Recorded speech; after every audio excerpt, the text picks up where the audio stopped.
একে পাটা আবার আটকে গেল কিসে? কি হলো? আমি সামনে এগোতে পারছি না কেন আর?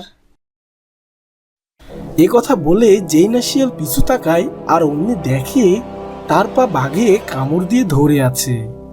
হাই হাই, এই যে দেখি বাঘ আমার পা কামড় দিয়ে ধরে আছে। এখন আমি কি করে এই বাঘের হাত থেকে মুক্তি পাই কি করে?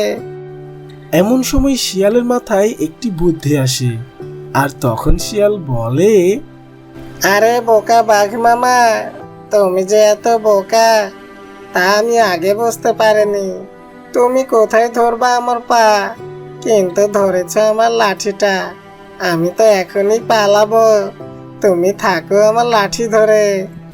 এ কথা বলতেই বাঘ শিয়ালের পা ছেড়ে দেয় আর অন্য শিয়াল সেখান থেকে পালিয়ে যায়। হায়